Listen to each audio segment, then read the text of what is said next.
Ini po si Abogado Juan kan libreng online legal consultation program na hapot mo simbag ko. Uya po ang hapot. Ili po manungod sa utang na daing nababayadan.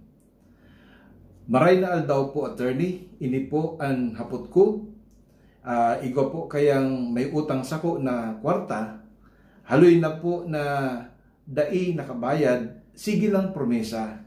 Maski kadto na dai pa lockdown, naggibo naman po ako nin contract of loan with promissory note na notaryado, pero dai man giraray siya nakasunod sa date na sabi niya mabayad siya. Sige lang pong tuga. Ano po ang pwede kong gibuon? Salamat po. Igo po kitang kasabihan baga na ang utang dapat bayadan. Ano po?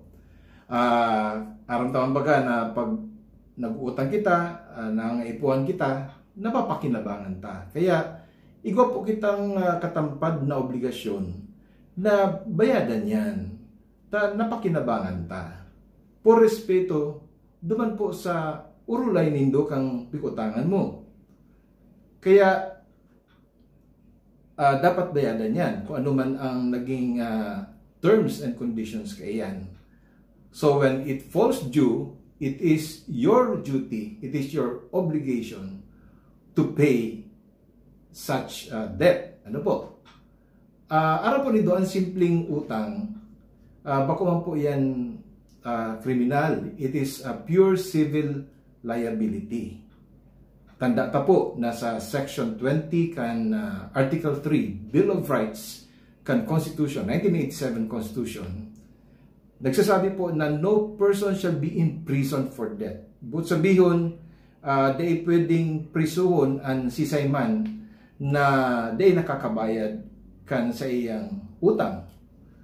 Kaya di po sa kahaputan na ini, ang gigibuno po ini po utang, dahil na nagbabayad, dawa pigpaparapirit mo, pigkukulit mo, ibarangay mo na po.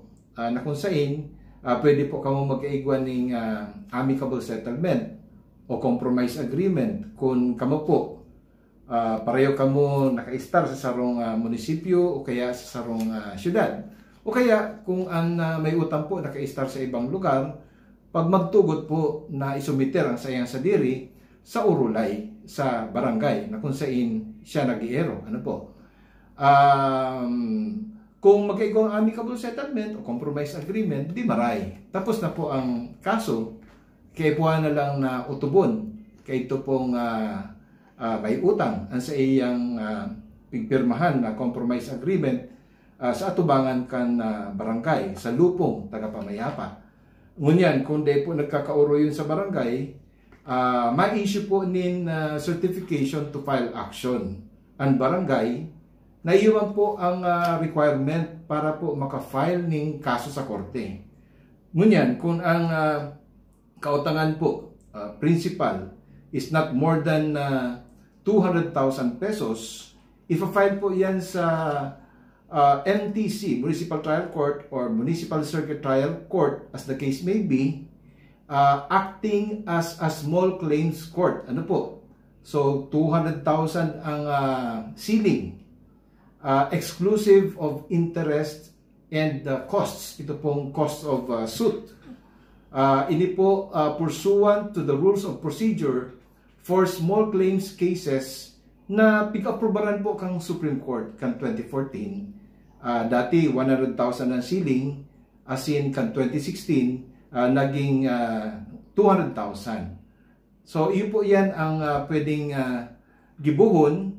Ngunyan kung sobrahan man po ang stipulated o napagka-oryonan na interest, pwede po yan